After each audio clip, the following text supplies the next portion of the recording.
When it comes to superhero books, I love non-canon comics and graphic novels. Many of my favorite stories from the big two are typically these kinds of one-off narratives. Although many alternate retellings or elseworlds will often lean into this needlessly nihilistic or straight-up self-hating mindset, with their premises often being whittled down to, what if we did a superhero story where everything fucking sucks? And no character has been a bigger victim of this than Spider-Man. But Superman's a pretty close second. I don't need to be the 13 millionth YouTuber who's told you that over the past decade or so, Superman has obtained a reputation as an uninteresting hero who's somehow more captivating when written as a villain, but I just did, so what the fuck. It's a problem that's plagued the character and the genre up until very recently. We've deconstructed superheroes so much that we have to reconstruct them entirely from the ground up for a new age. Fucking hell. But there is one Elseworlds story that I love, and that's Spider-Man Loves Mary Jane. But there is a second one that I love, and it's Spider-Man Loves Mary Jane issue 2. I want to talk about Superman's Secret Identity. Spider-Man Loves Mary Jane comes later. Granted, I'm not very well versed in Superman comics. This is technically only the 5th story I've read of the character, and apparently Secret Identity is almost the character's equivalent to Spider-Man Blue in terms of being labeled as a underrated story so much that the word has completely lost its meaning, but something being a popular choice doesn't negate its merits, and I think Secret Identity hits a different angle of Superman, at least a side not often seen by more casual fans such as myself. For starters, it's not a story about Clark Kent, but Clark Kent, since Secret Identity is set in a universe where superheroes are entirely fictional. He's not a baby from Krypton who crashes into Smallville, he's born and raised in Pleasantville. His parents, David and Laura Kent, named their son Clark as a playful joke referencing the fictional hero. One that's not funny and yet continues on year after year as Clark is given bounds of Superman memorabilia, not because he enjoys it,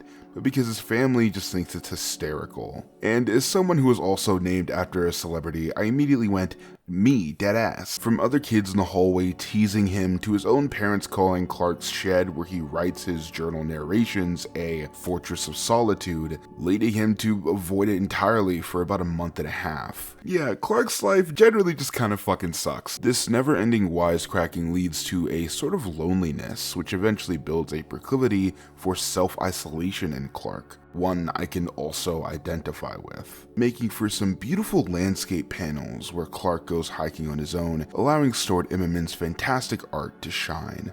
And it's on one of those hiking trips where, out of nowhere, Clark begins to dream that he can fly, except it's not a dream. Secret Identity is a miniseries of only 4 issues, with each focusing on a different part of Clark's life after getting his powers.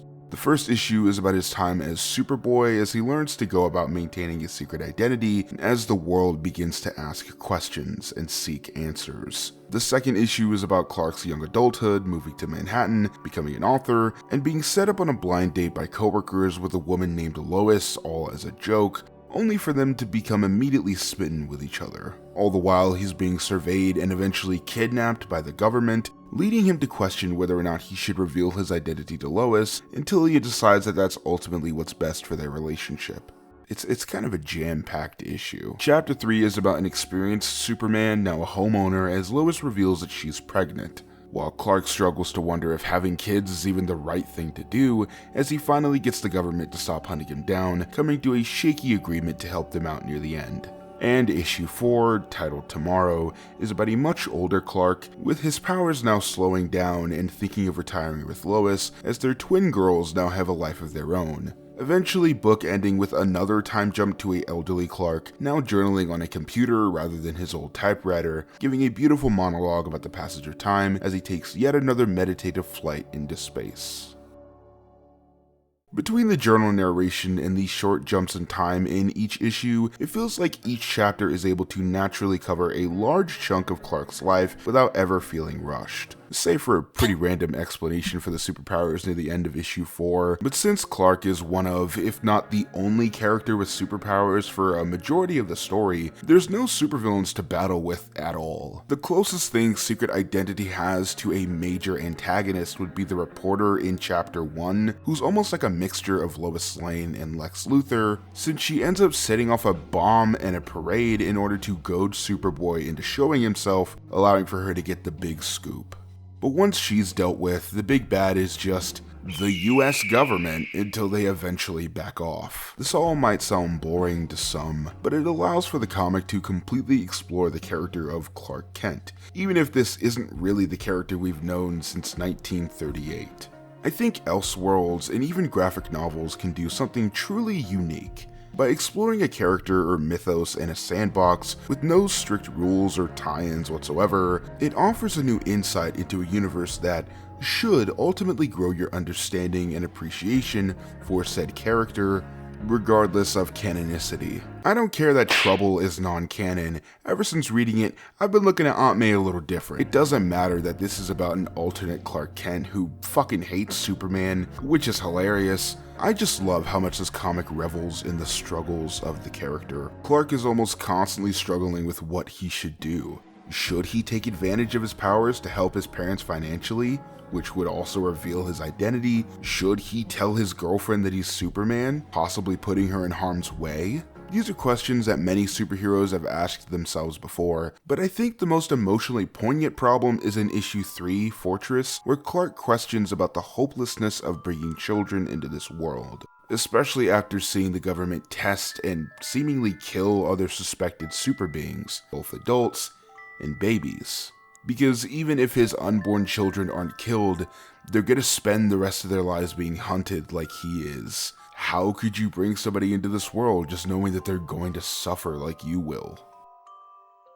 Those moments of despair and doubt that Clark has are real and more palpable here than in a lot of other superhero books. But what makes Superman so captivating and inspiring is that those brief moments never take over. For the betterment of other people, for himself, and for his family, he doesn't let those feelings take the wheel, and eventually decides to do what's best.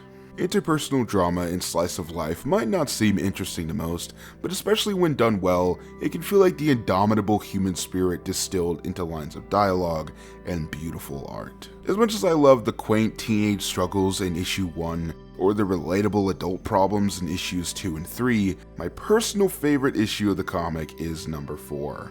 See, at the end of chapter 3, Lois gives birth to twin girls.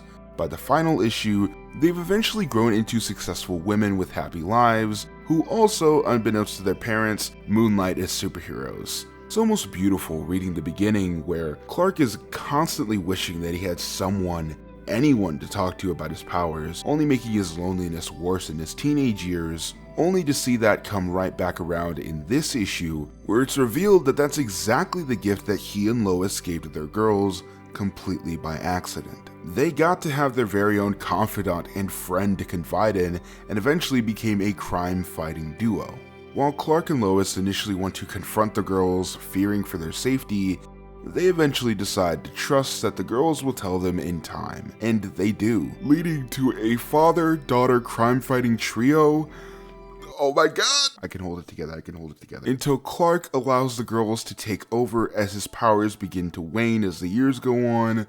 I didn't think I'd cry at a fucking Superman comic, man. I really enjoy Clark's slow character growth over the 4 issues. It's so well written. There's these retro comic panels sprinkled throughout the story that are based on our Superman and are almost tinted with that same sense of cynicism Clark has when speaking about him. But as he ages and matures, that cynicism he has towards Superman begins to grow a little. In issue 2, Clark is distraught after being kidnapped and completely goes off on a coworker after they make a sly remark about his glasses. In issue 3, he's so focused on his apathy towards the Superman family card that Lois sends him that he completely misses the message that she's trying to tell him, revealing her pregnancy. But as Clark continues to age, those same jokes and gifts are given to him by his kids. now reading more like playfulness rather than constant torture. He begins to cherish the Christmas decorations the girls give him every year. Not because he loves holding himself, but because that bearded Superman toy, the Christmas decorations, newspaper clippings of Superman sightings, and family photos are all pieces of a life. Physical manifestations that represent that Clark and Lois made a beautiful, fulfilled life together. And at the end of issue 4, those same Golden Age art style are used to recap the story of this Clark Kent as he delivers a final monologue.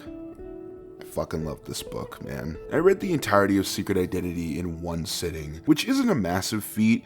It is only 4 issues. Granted, the first issue is 50 fucking pages long, but this comic had me in a vice, man. Maybe it was the Hans Zimmer Man of Steel ambient mix that I had playing in the background, but I was completely transported to this reality. There's something about Kurt Busiek's writing and Stuart Immerman's insane sense of scale and intricate backgrounds that made me unable to put the book down until I was finished. Actually, it was on a Kindle, so I was unable to put the iPad down. Secret Identity was able to capture the essence of Superman in such a unique way that it made me a fervent and hardcore fan of the character in just 190 pages. And Batman didn't need to show up at all. Place, nothing left for me. Kids had all the fun. And then one day, I found it. I found it. New hits, old favorites. 97 WYNY. I'm picking up good vibrations.